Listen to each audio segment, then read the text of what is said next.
حتى تتبع ملتهم. وقال رسول الله صلى الله عليه وسلم خالق اليهود ولا النصارى أو كما قال عليه الصلاة والسلام. اللهم صل على محمد وعلى آل محمد كما صليت على إبراهيم وعلى آل إبراهيم إنك حميد مجيد. اللهم بارك على محمد وعلى آل محمد كما باركت على إبراهيم وعلى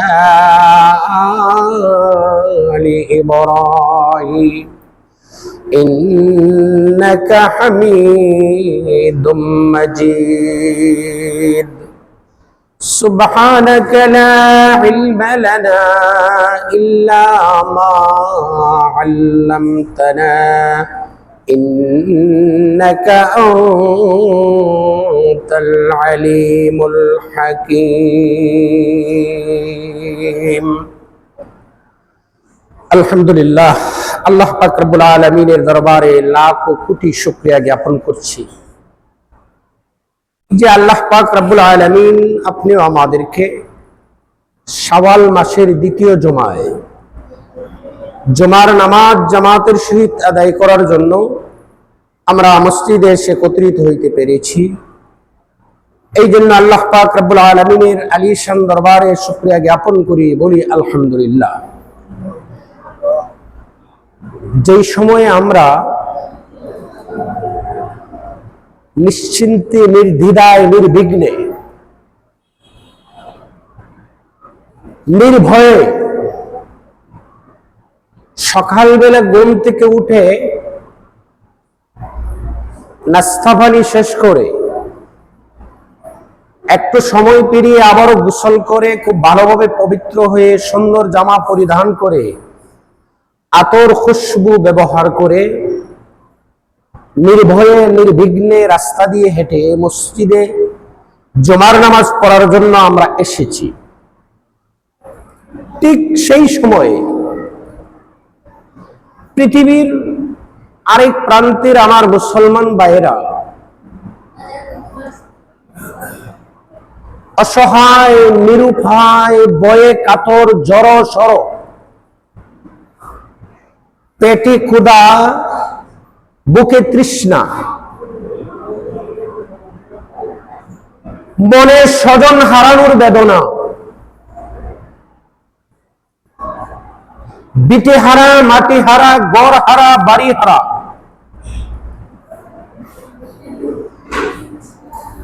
একাকিত্ব হয়ে পাহাড়ের পাদদেশে বিভিন্ন অলিতে গলিতে প্রখর রৌদ্রের মধ্যে, বিভিন্ন জঙ্গলে ঝুপে, বিভিন্ন মাটির গর্তে সময় কাটাচ্ছে। অন্তরের ভিতরে একটা জ্বালা যন্ত্রণা নিয়ে তার প্রতিটি মিনিট, প্রতিটি সেকেন্ড পার হচ্ছে। এমন সময় আমরা এখানে একত্রিত হয়েছি যখন আমাদের ফিলিস্তিনের গাজার আকাশে বোমা, গোলা বারুদের ধোঁয়ায় গাজার আকাশ আচ্ছন্ন হয়ে আছে। এমন সময় আমরা একত্রিত হয়েছি যেই সময় ফিলিস্তিনের গাজা সহ ওই পুরো এলাকাটি একটা ধ্বংসযজ্ঞে পরিণত হচ্ছে। এমন সময় আমরা একত্রিত হচ্ছি যেই সময়ে মা তার সন্তান হারিয়ে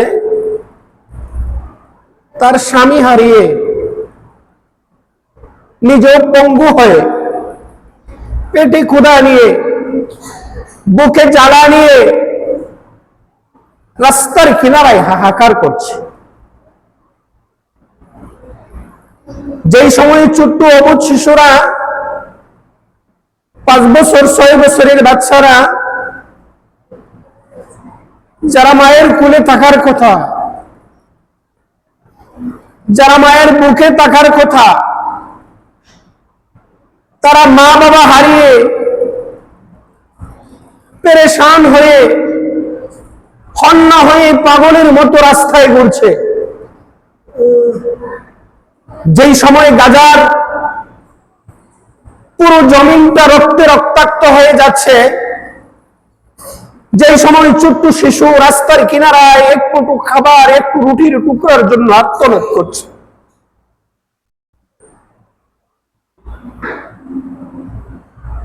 আমি গতকালও দেখেছি একটা যুবক, তার হাত দুটি কেটে দিয়েছে ঘাতকরা, অথবা বোমায় উড়ে গেছে তার হাত দুটি, একটা পাও বোমায় উড়ে গেছে, একটা পা দিয়ে হাঁটতেছে, একটা পা দিয়ে হাঁটতেছে, শুধু বাম পাটা দিয়ে হাঁটতেছে, হাঁটতেছেও যে একটা গল্লা বা একটা হাতা, এই কাটা হাতের বগলের নিচে একটা হাতা দিয়ে, একটা পা দিয়ে হামাগুড়ি দিয়ে প্রখর রৌদ্রের মধ্যে একা একা হাঁটতেছে। কালেমার একটি পতাকা বাম হাতের কাটা হাতটা দিয়ে উত্তোলন করে রেখেছে, মুখে দলীয় উচ্চারণ করেছে আল্লাহু আকবার, আল্লাহু আকবার, আল্লাহু আকবার। পিকচারটা দেখি কলিজা ছিঁড়ে যাচ্ছে। বারবার সেই মুথার প্রান্তরের চিত্রগুলা, রাসূল করিম সাল্লাল্লাহু আলাইহি ওয়াসাল্লামের চাচাতো ভাই জাফর বিন আবু তালেবের শহীদ হওয়ার চিত্রটি আমার চোখের সামনে বারবার হানা দিচ্ছে।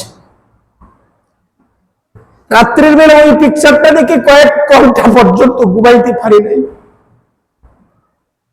বারবার শুধু চিন্তা করছি, এদের কি কি এদের অপরাধ ছিল, এদের অপরাধ কি? এরা কি কাহারও সম্পত্তি দখল করে নিচ্ছে? ওরা কি কাহারও ইজ্জত হানি করছে? ওরা কি কাহারও প্লেটের ভাত কারিয়ে নিচ্ছে? ওরা কি কাহারও এমন কোনো ক্ষতি করেছে যে ক্ষতির কারণে এদেরকে ওইভাবে নির্যাতন করতে হবে? অনেক প্রশ্ন মাথার ভিতরে করার পর যখন কোনো সমাধান পাই না, তখন বুঝেছি এদের কোনো অপরাধ নাই, একটা অপরাধ এদের আছে। কোনটা? ওরা কেন মুসলমান? এরা কেন কেন মুসলমান? একটা অপরাধী এদের যে এরা কেন মুসলমান। মুসলমানের ঘরে কেন জন্ম নিল? মুসলমান হয়ে কেন দুনিয়াতে বেঁচে থাকবে? মুসলমান হয়ে দুনিয়াতে বেঁচে থাকাটাই তাদের অপরাধ। আমার এই যুবকের দৃশ্য থেকে বারবার মোতার প্রান্তরের কথা স্মরণ হচ্ছে। রাসূল করিম সাল্লাল্লাহু আলাইহি ওয়াসাল্লাম মোতার প্রান্তরে যুদ্ধ হবে কাফেরদের সাথে। বিপক্ষ সৈন্য যুদ্ধ 2 লক্ষ, কাফেররা 2 লক্ষ। কয় লক্ষ? রাসূল করিম সাল্লাল্লাহু আলাইহি ওয়াসাল্লাম, কাফেররা 3 লক্ষ। আর তাদের বিরুদ্ধে অস্ত্র ধরার জন্য রাসূল মুসলমান তৈরি করলেন, মুসলমান সৈন্য তৈরি করলেন 2000। কয় হাজার? কয় গুণ? কয় গুণ? তাহলে রাসূল এই 2000 থেকে 3 জনকে সেনাপতি বানালেন। রাসূল বললেন, এই যুদ্ধের সেনাপতির দায়িত্ব পালন করবে আমার পালক পুত্র যায়েদ। কোথায় তিনি দাঁড়িয়ে গেলেন। রাসূল করিম সাল্লাল্লাহু আলাইহি ওয়াসাল্লাম বললেন, এই যুদ্ধে 2 নম্বরের সেনাপতির দায়িত্ব পালন করবে আমার চাচাতো ভাই জাফর বিন আবু তালেব। কোথায় তিনিও দাঁড়িয়ে গেলেন। 2000 থেকে উনিও দাঁড়িয়ে গেলেন। রাসূল করিম সাল্লাল্লাহু আলাইহি ওয়াসাল্লাম এইবারে ঘোষণা করলেন, এই যুদ্ধে 3 নম্বরের সেনাপতির দায়িত্ব পালন করবে আমার সাহাবা আব্দুল্লাহ ইবনে রাওয়াহা। তিনিও দাঁড়িয়ে গেলেন। রাসূল কালেমার পতাকাটি 3 সেনাপতির হাতে দিয়ে বললেন, তোমাদের হাতে আমি কালেমার পতাকা উঠিয়ে দিলাম, কোন অবস্থায় যেন এই কালেমার পতাকা মাটিতে না পড়ে। 3 লক্ষ সৈন্যর সহিত যুদ্ধ করবে মাত্র 2000 সেনাপতি 3 জন। যাও তোমরা তোমার বাড়িতে চলে যাও, গিয়ে তোমাদের বিবি বাচ্চা বাল বাচ্চাদের কাছ থেকে বিদায় নিয়ে চলে আসো। হযরত যায়েদ বললেন, আব্বাজান আপনি আমার বাবা, রাসূল করিম সাল্লাল্লাহু আলাইহি ওয়াসাল্লাম আপনি আমার বাবা, আপনি অর্ডার করেছেন আর ঘরে বসে আমার মা শুনেছেন, আয়েশা শুনেছেন, আমার তো আর বাড়িতে যাওয়ার দরকার নাই।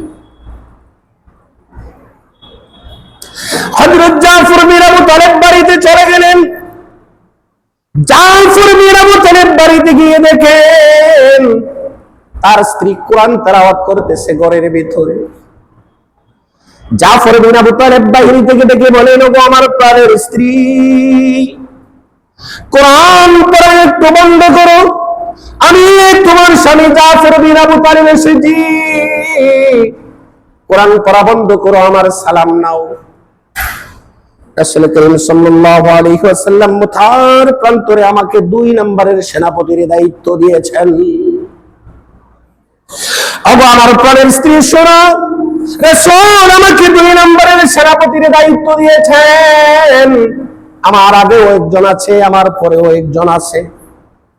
এর অর্থ হলো রাসূল আমাদের হাতে ইসলামের পতাকাকে উঠিয়ে বলেছেন, কোন অবস্থায় যেন ইসলামের পতাকা মাটিতে না পড়ে। ওগো আমার প্রাণের স্ত্রী, কোরআন পড়া বন্ধ করো, আমাকে বিদায় দাও। হয়তো জনমের মতো তোমার সাথে দেখা করতে আসলাম, জীবনে অনেক হক তোমার নষ্ট করেছি, অনেক অধিকার তোমার আদায় করতে পারি নাই, আমাকে মাফ করে দাও। আমি যেহেতু তার প্রান্তরে যাচ্ছি, জীবনের মতো তোমার সাথে দেখা করতে আসলাম। জাফর বিন আবু তালেবের স্ত্রী 2টা হাত উঁচু করে আল্লাহর কাছে দোয়া করে, আল্লাহ আমার স্বামী জাফর মুতার প্রান্তরে চলে যাবে, আল্লাহ তুমি আমার স্বামীকে সুস্থ অবস্থায় গাজী বানায় আমার কাছে ফিরিয়ে দিও। হযরত জাফর বিন আবু তালেবের তরবারিটা হাতে ছিল, তরবারিটা হাতে নিয়ে তরবারির উল্টো দিক দিয়ে বাম হাতের মধ্যে আঘাত দিয়ে বলে, ওগো আমার প্রাণের স্ত্রী, উল্টা দোয়া করো না, উল্টা দোয়া তোমার আল্লাহর কাছে কবুল হবে না। যেহেতু আমার নাম রাসূল 2 নম্বরে ঘোষণা করেছেন, আমার আগেও একজন আছে, আমার পরেও একজন আছে, এতে বোঝা গেল আমি মুতার প্রান্তরে নির্ঘাত শহীদ হয়ে যাব, কোন অবস্থায় আমি জীবিত তোমার কাছে আসবো না। আবু তালেবের জাফর বিন আবু তালেবের স্ত্রী 2টা সন্তান, যুবক 2টা সন্তান। এই 2টা সন্তানের জাফর বিন আবু তালেবের স্ত্রী মাটির মধ্যে পড়ে কাঁথা মুরগির মতো ছটফট করতেছে আর কাঁদতেছে। জাফর বিন আবু তালেব তরবারিটা নিয়ে চলে গেলেন মুতার প্রান্তরে, অনেক দূর পর্যন্ত চলে গেলেন। এরা তো জনমের মতো কাঁদতেছে, সন্তানগুলো আব্বু আব্বু বলে কাঁদে, স্ত্রী স্বামী স্বামী বলে চিৎকার দেয়। একবার জাফর বিন আবু তালেব পিছনের দিকে চেয়ে দেখলেন না যে কারা কাঁদে। আব্দুল্লাহ ইবনে রওয়াহা বাড়িতে চলে গেলেন বিদায় আনার জন্য। আব্দুল্লাহ ইবনে রওয়াহা নতুন বিয়ে করেছিলেন, নতুন বিয়ে করে মাত্র একবার স্ত্রীর সাথে সাক্ষাৎ হয়েছে, আর দ্বিতীয়বার তার সাথে সাক্ষাৎ হয় নাই। আব্দুল্লাহ ইবনে রওয়াহা বাড়িতে গিয়ে বলে, ওগো আমার প্রাণের স্ত্রী, কোথায় তুমি? আমি তোমার স্বামী আব্দুল্লাহ বিন রওয়াহা এসেছি, আমার সালাম নাও, আমাকে তুমি জনমের মতো বিদায় দাও, তুমি মদিনার সবচেয়ে সুন্দরী নারী, তুমি মদিনার সুন্দর এক নারীকে আমি বিয়ে করেছিলাম, কোন রকমে একবার তোমার চেহারা টুকুন দেখেছি, আর দেখি নাই, দেখার নসিব আমার হয় নাই। রাসূল আমাকে জিহাদের ময়দানে সেনাপতির দায়িত্ব দিয়েছে, আজকে আমি জিহাদের ময়দানে চলে যাব গো স্ত্রী, তোমার কোন অধিকার আমি আদায় করতে পারি নাই, আমাকে মাফ করে দাও, আমার সালাম নাও, আমাকে বিদায় দাও। আব্দুল্লাহ ইবনে রওয়াহার স্ত্রী বলে, ও আমার প্রাণের স্বামী, আমি মদিনার এক ধর্নাঢ্য সম্ভ্রান্ত পরিবারের মেয়ে, তোমার কাছে আমার বিবাহ হয়েছে মাত্র একবার, তোমার চেহারাটুকু আমি প্রত্যক্ষ করেছি, দেখেছি, দ্বিতীয়বার তোমার চেহারা দেখার সুযোগ আমার হয় নাই। ওগো আমার প্রাণের স্বামী, আপনি ঘরের ভিতরে আসুন, একটিবার আপনার চেহারাটা জীবনের মতো দেখে নিতে চাই।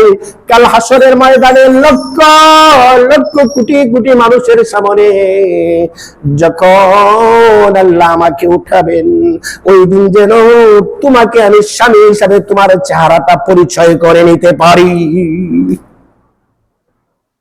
আব্দুল্লাহ ইবনে রওয়াহা বলেন, ওগো আমার প্রাণের স্ত্রী শোনো, ওই ইরাদা যদি তোমার হয়, আমি যদি এখন ঘরের ভিতরে যাই, ঘরের ভিতরে গেলে আমার অন্তরের ভিতরে মহব্বত জাগবে, প্রেম জাগবে, ভালোবাসা জন্মাবে, তোমার প্রতি আমার দরদ এবং মহব্বত জাগবে, কাজে আমি ঘরের ভিতরে আসব না।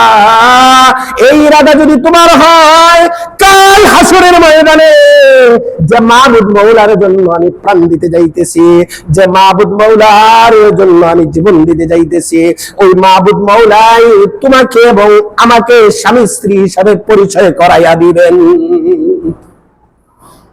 আব্দুল্লাহ ইবনে রওয়াহা চললেন, তিনজন সেনাপতির পিছনে 2000 সৈন্য, বিপক্ষ সৈন্য যুদ্ধ কয় লক্ষ? 3 লক্ষ। মুতার প্রান্তরের সামনে সর্বপ্রথম রাসূলের পালক পুত্র যায়েদ অস্ত্র ধরলেন, যায়েদ পতাকাকে, ইসলামের পতাকাকে উড্ডীন করে ধরলেন। এইবার যায়েদকে কাফেররা চতুর্দিকে বেষ্টন করে যায়েদকে শহীদ করে দুনিয়া থেকে বিদায় করে দিল। হযরত যায়েদের শরীরে যখন অস্ত্র পরিচালনা করা হচ্ছে, হযরত যায়েদ সঙ্গে সঙ্গে কালেমার পতাকাকে উঠিয়ে দিলেন, কালেমার পতাকা চলে গেল এইবার জাফর বিন আবু তালেবের হাতে। জাফর বিন আবু তালেবের হাতে কালেমার পতাকা। জাফর বিন আবু তালেব যখন সামনে গেলেন, মুতার প্রান্তরে চতুর্দিকে কাফের পরিবেষ্টন করে ফেলল। জাফর বিন আবু তালেব ডান হাতে ইসলামের পতাকাকে উত্তোলন করে ধরলেন। কাফেররা হযরত জাফর বিন আবু তালেবের ডান হাতটা কেটে দিল। এইবার জাফর বিন আবু তালেব বাম হাত দিয়ে ইসলামের পতাকাকে উড্ডীন করে ধরলেন। কাফেররা জাফর বিন আবু তালেবের বাম হাতটাও কেটে দিল। এইবার হাত তো দুটোটা কাটা। জাফর বিন আবু তালেব দেখলেন, রাসূল তো আমাকে বলেছেন পুরো অবস্থায় যেন ইসলামের পতাকা মাটিতে না পড়ে, এখন কি করবো? জাফর বিন আবু তালেব এই কাটা দুটি হাত দিয়ে বুকের সাথে ইসলামের পতাকাকে উড্ডীন করে ধরলেন। ইসলামের পতাকাকে উড্ডীন করে ধরলেন। কাফেররা জাফর বিন আবু তালেবের গলায় ছুরি চালিয়ে মাথাটা একদিকে পড়ে গেল আর দেহটা একদিকে পড়ে গেল। জাফর বিন আবু তালেব এই মুথার প্রান্তরে শহীদ হয়ে গেলেন। এরপরেও পতাকা ছাড়লেন না, এই পতাকাকে উড্ডীন করে ধরলেন। এই পতাকা 1 সেকেন্ডের জন্য জমিনে নিক্ষেপ করেন নাই, কারণ রাসূল তো বলেছেন জমিনে যেন ইসলামের পতাকা না পড়ে। হযরত আব্দুল্লাহ ইবনে রওয়াহা পিছন থেকেই দেখলেন, আমি আসার আগেই দেখি এই মুতার প্রান্তরে তো বিজয় হয়ে গেছে, কে যেন ইসলামের পতাকাকে মুতার প্রান্তরে উড়াইতেছে। আব্দুল্লাহ ইবনে রওয়াহা আসলেন, আসিয়া দেখেন জাফর বিন আবু তালেবের মাথাটা একদিকে পড়ে আছে আর দেহটা একদিকে পড়ে আছে, আর কাটা দুটি হাত দিয়ে এই ইসলামের পতাকাকে মুতার প্রান্তরে উড্ডীন করে রেখেছে জাফর বিন আবু তালেব। আব্দুল্লাহ ইবনে রওয়াহা বলেন, আমি মুতার প্রান্তরে ঢুকেই সর্বপ্রথম জাফর বিন আবু তালেবের পা থেকে মাথা পর্যন্ত চুমুকাইলাম, আর রাসূলের কাছে এসে বললাম, ইয়া রাসূলুল্লাহ, ইয়া হাবিবাল্লাহ, আপনার চাচাতো ভাই জাফর বিন আবু তালেব শহীদ হয়ে গিয়েছে। জাফর বিন আবু তালেব শহীদ হয়ে গিয়েছে গো রাসূল, কিন্তু এক সেকেন্ডের জন্য ইসলামের পতাকাকে জ্বলবে পড়তে দেয় নাই। এইবার রাসূল করিম সাল্লাল্লাহু আলাইহি ওয়াসাল্লাম আব্দুল্লাহ ইবনে রাওয়াহাকে বললেন, ও আব্দুল্লাহ ইবনে রাওয়াহা, কোথায় আমার জাফর বিন আবু তালেবের লাশ? তোমরা নিয়ে এসো। জাফর বিন আবু তালেবের লাশ যখন রাসূলের কাছে নিয়ে আসা হলো, রাসূল জাফর বিন আবু তালেবকে দেখে কাঁদতেছেন, চোখ দিয়ে টলমল করে পানি পড়তেছে, দাড়ি বেয়ে বেয়ে পানি পড়তেছে। সাহাবায়ে কেরামরা রাসূলের কান্না দেখে বরদাস্ত করতে পারেন নাই, ডুকরে কান্না শুরু করে দিয়েছে। রাসূল করিম সাল্লাল্লাহু আলাইহি ওয়াসাল্লাম জাফর বিন আবু তালেবের শরীরের মধ্যে কাফন জড়াইয়া দিলেন, কাফন লাগাইয়া দিলেন, কারণ শহীদদেরকে কোনো গোসল দেওয়া হয় না, বিনা গোসলেই শহীদদেরকে দাফন করা হয়। রাসূল কাফন পরাইয়া এই জাফর বিন আবু তালেবের লাশটা নিজের কাঁধে বহন করে কবরস্থানে নিয়ে গেলেন। এই কবরের পরে দাঁড়িয়ে রাসূল কাঁদছেন। হঠাৎ করে দেখা গেল কান্নার মধ্য দিয়ে রাসূল হেসে ফেলছেন, হাসতেছেন। কিছুক্ষণ হাসার পর দেখা গেল রাসূল এই হাসতে হাসতে হঠাৎ করে ওনার চেহারাটা পিছনের দিকে ফিরাইয়া নিলেন। এইবার জাফর বিন আবু তালেবের লাশ যখন দাফন করা হলো, সাহাবায়ে কেরামরা এই তিনটি দৃশ্য দেখে অবাক হইলেন। রাসূল করিম সাল্লাল্লাহু আলাইহি ওয়াসাল্লামকে বললেন, ইয়া রাসূলুল্লাহ, ইয়া হাবিবাল্লাহ, আজকে আপনার একটা অবস্থা আমরা দেখেছি। আপনি জাফর বিন আবু তালেবের লাশটা যখন নিলেন, ওই লাশটা দেখার পর আপনি কাঁদলেন। আমরা বুঝলাম যে জাফর বিন আবু তালেবের দরদে, জাফর বিন আবু তালেবের কষ্টে আপনি কেঁদেছেন, এটা আমরা মেনে নিলাম। এই কান্নার ভিতর দিয়েই আপনি আবার হাসলেন। কেন হাসলেন আমাদেরকে বলতে হবে। এই হাসাই শুধু শেষ না, এই হাসতে হাসতে হঠাৎ করে দেখা গেল আপনার চেহারাটা পিছনের দিকে ফিরাইয়া নিলেন। এর কারণ কি? রাসূল সাহাবাদেরকে বললেন, ও সাহাবারা, আমি যা দেখি তোমরা তা দেখো না, আমি যা শুনি তোমরা তা শোনো না। আমি দেখতেছি জাফর বিন আবু তালেব যখন ইসলামের জন্য মুথার প্রান্তরে শহীদ হয়ে গেল, ওইভাবে যখন শহীদ হয়ে গেল, আমার চাচাতো ভাই জাফর বিন আবু তালেবের কষ্টে আমি বরদাস্ত করতে পারি নাই, আমি কেঁদেছি। আর আমি জাফর বিন আবু তালেবের লাশ যখন কবরের পারে নিয়ে গেলাম,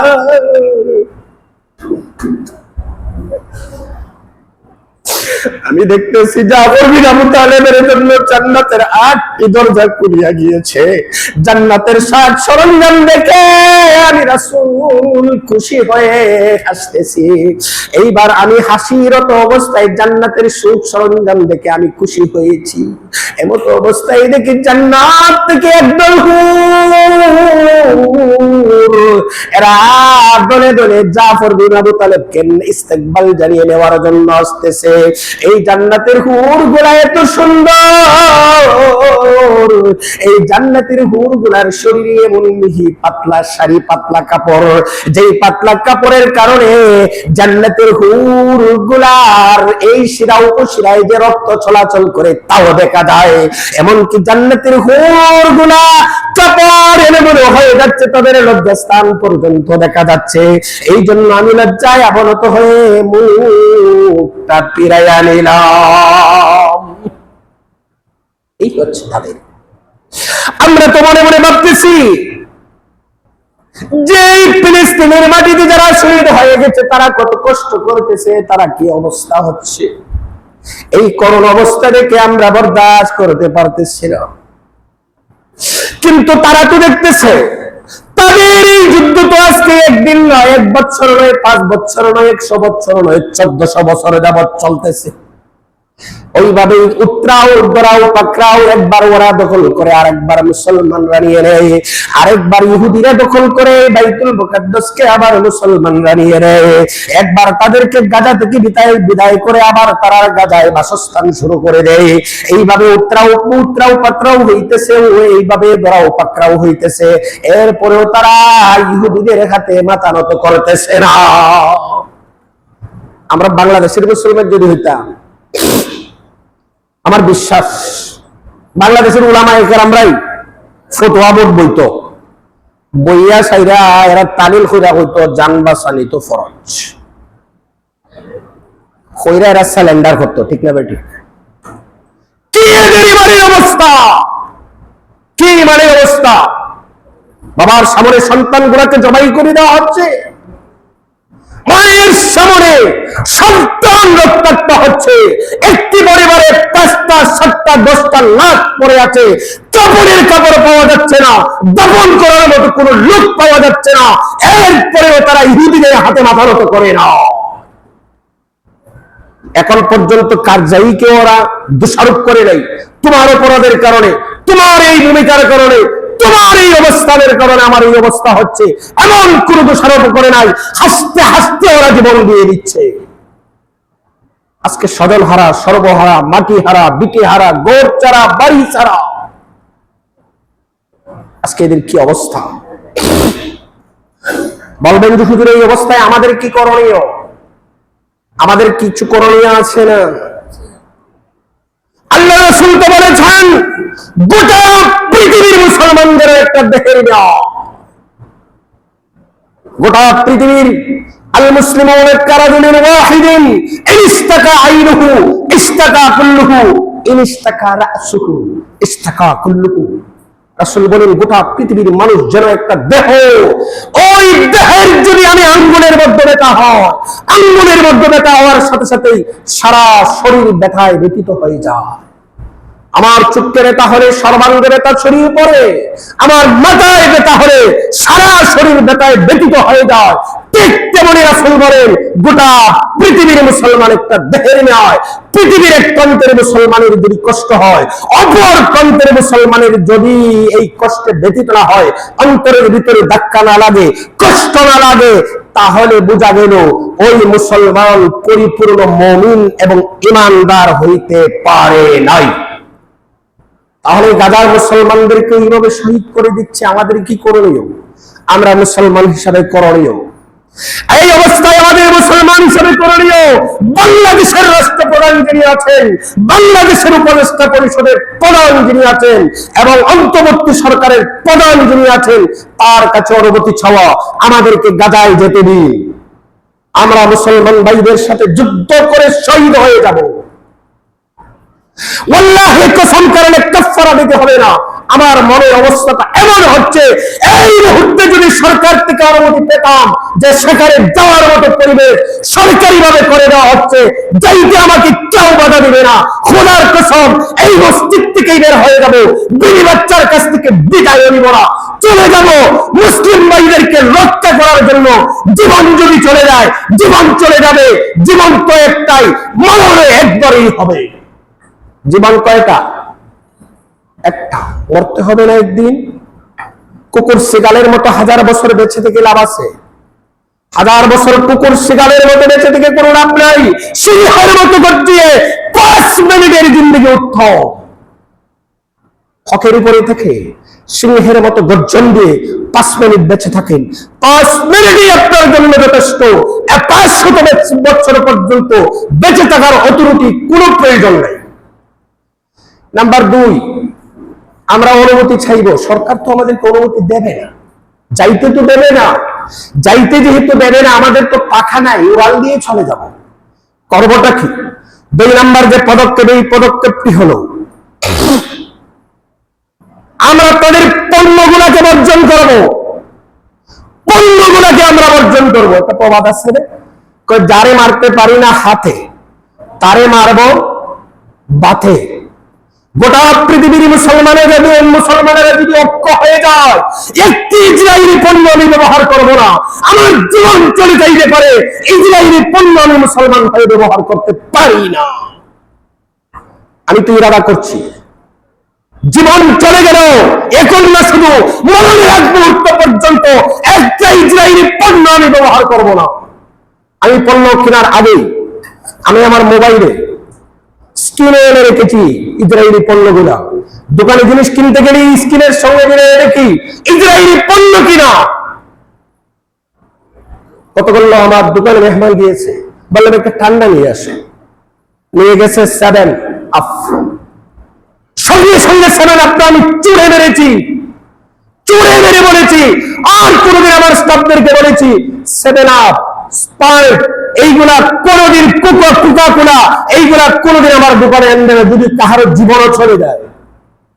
পানি কিনলে ফেয়ার এন্ড লাভলি আছে কিনা নাই, সানসিল্ক শ্যাম্পু আছে না, এই জাতীয় যত ধরনের ইসরায়েলি পণ্য আছে, ইসরায়েলি পণ্যকে না বলুন। আমরা তাদেরকে টাকা দিব, আমাদের অর্থ দিয়ে আমাদের মুসলমান ভাইদেরকে মারবে।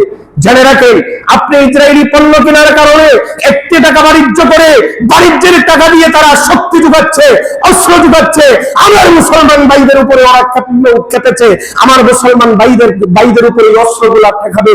আপনি জেনে রাখেন, এটা যদি আপনি করেন তাহলে এর জন্য দায়ী আপনি নিজেও হবেন। এই জন্য 2 নম্বর কথা হলো, আমরা ইসরায়েলি পণ্যকে না বলবো। কে কে ইসরায়েলি পণ্য বাদ দিতে পারবে? আল্লাহকে দেখিয়ে দেন হাতটা উত্তোলন করে। আমরা একজন আজকে থেকে ইসরায়েলি পণ্য ব্যবহার করব না। আমরা মুসলমান কোনদিন ইহুদিদের পণ্য ব্যবহার করতে পারি না। আমাদের পণ্য দিয়ে, আমাদের টাকা দিয়ে, আমাদের অর্থ দিয়ে আমাদের মুসলমানদেরকে বা মুসলমান ভাইদেরকে মারবে, এটা কোনদিন হতে পারে না। এই জন্য আমরা বিকল্প পণ্য ব্যবহার করব। 3 নম্বর যে কাজটি হলো, আমরা তো যেতেও পারবো না, পণ্যটা আমরা বয়কট করলাম। আমরা তাদের জন্য দোয়া করব, পারলে প্রতিদিন কাজায়ে হাজত, সালাতুল হাজত 2 রাকাত নামাজ তাদের জন্য করব। কমপক্ষে 1 ফোঁটা চোখের পানি আল্লাহর কাছে পেরে দিয়ে বলবো, মাওলা হে আমার এই মুসলমান ভাইদেরকে তুমি রক্ষা করো, আমার এই মুসলমান ভাইদেরকে তুমি হেফাজত করো। এই মা বোনদেরকে তারা বেইজ্জতি করছে।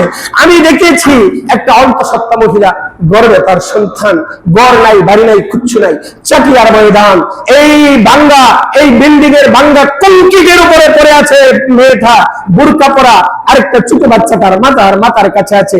এইবার তার ডেলিভারি ব্যথা শুরু হয়ে গেছে, তার প্রেগনেন্ট ডেলিভারি ব্যথা শুরু হয়ে গেছে, বাচ্চা প্রসব হবে। আপনি বলেন তো, তার কাছে কোনো মাথা, তার কাছে কোনো মানুষ নেই, তার মাথার উপরে কোনো ছাদ নেই। এই উত্তপ্ত মরুভূমির মধ্যে কংক্রিটের উপরে পেটের বাচ্চার কি অবস্থা হবে, তার কি অবস্থা হবে? ছোট একটি বাচ্চা তার মাথার কাছে দাঁড়িয়ে আছে, তার কি অবস্থা হবে? কি অবস্থা হবে তার? এমন বোমা তৈরি ওরা করেছে যে বোমা মারলে বোমার সহিত মানুষটা উড়ে যায়, উপরে পাখির মতো মানুষটা উড়ে যায়, পুরে চাই নিঃশেষ হয়ে জমিয়ে পড়ে। এমন ক্ষেপণাস্ত্র ওরা তৈরি করেছে যে ক্ষেপণাস্ত্রগুলো মারতে রাষ্ট্রীয়ভাবে নিষেধ। আজকে গোটা পৃথিবী, গোটা বিশ্ব মুসলমান তাকিয়ে আছে, গোটা বিশ্ব মুসলমান তাকিয়ে আছে। ওই কথাটা তো রাসূল ভবিষ্যৎবাণীতে বলেছেন, অদূর ভবিষ্যতে আবার নিরীহ মুসলমানদেরকে ইহুদি খ্রিস্টানেরা দাওয়াত দিয়ে এনে মারবে। আমরা দস্তরখান বিছায় খাইতে যখন বসি, আশপাশে কেউ চলে গেলে ডাকিয়া এনে দাওয়াত দিয়ে এনে আমরা খাওয়াই। তেমনি গোটা পৃথিবীর ইহুদি খ্রিস্টানেরা আবার নিরীহ অসহায় উম্মতদেরকে ওইভাবে এনে মারবে। সাহাবায়ে কেরামরা জিজ্ঞাসা করলো, ইয়া রাসূলুল্লাহ, ইয়া হাবিবাল্লাহ, তাহলে ওই সময় কি মুসলমানদের সংখ্যা কম হবে? রাসূল বলেন, না, আকসির, অধিক হবে। সাহাবায়ে কেরামরা জিজ্ঞাসা করলো, অধিক হলে মার খাইবে কেন? তখন আল্লাহর রাসূল বলেন, এদের মধ্যে একটা জিনিস চেপে বসবে। কি জিনিস চেপে পড়বে? রাসূল বলেন, তাদের অন্তরে ওয়াহান চেপে পড়বে। তখন সাহাবায়ে কেরামরা জিজ্ঞাসা করলো, মা হিয়াল ওয়াহান, ইয়া রাসূলুল্লাহ, ওয়াহান কাকে বলে? তখন রাসূল বলেন, ওয়াহান হচ্ছে 2টা জিনিসের নাম। কয়টা জিনিসের নাম? হুব্বুদ দুনিয়া, কারাহিয়াতুল মাউত। 1 নাম্বার হচ্ছে দুনিয়ার মহব্বত, 2 নাম্বার হচ্ছে মৃত্যুর ভয়। আজকে দেখেন দুনিয়ার মহব্বত, আমার গতি চলে যাবে, আমার রেমিটেন্স বন্ধ হয়ে যাবে, আমার উপরে ওরা চেপে যাবে, না আমার রুটি বন্ধ করতে পারি না। দুনিয়ার মহব্বতে আজকে মুসলমানদের তামসা দেখছে মুসলমানেরা। 2 নাম্বার হলো কারাহিয়াতুল মাউত, মৃত্যুর ভয়। চিন্তা করে আফগানিস্তানের পরে যদি আমার উপরে বন্দুক তাক করে, এরা চিন্তা করে ফিলিস্তিনের পরে যদি আমার উপরে বন্দুক তাক করে। এই জন্য সৌদি সরকার এবং মুসলিম বিশ্বের সকল সরকারগুলা তামাশা দেখতেছে, তাকিয়ে আছে এদের দিকে। আজকে এদের দিকে তাকিয়ে আছে, তামাশা দেখছে, দাওয়াত দিয়ে এরা জ্বালিয়ে জ্বালিয়ে মুসলমানদেরকে এইভাবে মারতেছে, নির্যাতন করতেছে, শহীদ করে দুনিয়া থেকে বিদায় করে দিচ্ছে, চিরতরে তাদের অন্ন বস্ত্র বাসস্থান সবকিছু বিলীন করে দিচ্ছে। তো আল্লাহ পাক রব্বুল আলামিন, আমরা ন্যূনতম মুসলমান হিসেবে, বাংলাদেশের ন্যূনতম মুসলমান হিসেবে আমাদের উচিত হলো তাদের জন্য প্রতিদিন কমপক্ষে 2 রাকাত নামাজ আদায় করে চোখের পানি ফেলা এবং তাদের জন্য সহমর্মিতা প্রকাশ করা এবং তাদের জন্য দোয়া করা যে আল্লাহ যেন তাদেরকে হেফাজত করে। জেনে রাখেন, আল্লাহ হেফাজত করবে, এটা রাসূলের ভবিষ্যৎবাণীতে আছে। কিয়ামত পর্যন্ত এই আল-আকসা ইহুদিদের দখলে যাবে না, একবার যাবে আবার মুসলমানদের দখলে চলে আসবে। ইমাম মাহদীর আগমন এই ফিলিস্তিনে হবে, এখান থেকেই গোটা পৃথিবী ইমাম মাহদী স্বাধীন করবে। ইসলামের পতাকাটা ফিলিস্তিনে উঠবে, সর্বপ্রথম ফিলিস্তিনে উঠবে।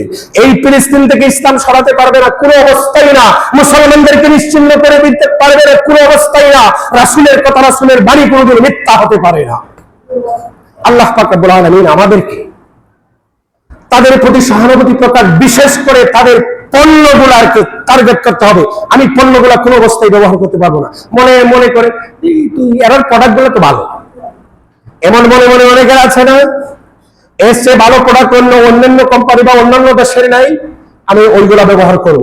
এদের ভালো হোক বা খারাপ হোক, আমি এদেরটা কোনো অবস্থায় গ্রহণ করতে পারি না। অনেকে ভাবতে পারে না, আমার 50 টাকার সেভেন-আপে কি আসে যায়, এখান থেকেই তো শুরু হবে। আপনার 50, আরেকজনের 100, আরেকজনের 5000, আরেকজনের 500। বাটার জুতা ব্যবহার আমি যদি জীবনে না করি, অন্য জুতা আমার জন্য নাই। আল্লাহ পাক রব্বুল আলামিন আমাদেরকে আমল করার তৌফিক দান করুন। আমাদের মনের আশার কারণে, আমাদের মনোবাঞ্ছাটা যদি ঠিক করি, এই মনোবাঞ্ছার কারণে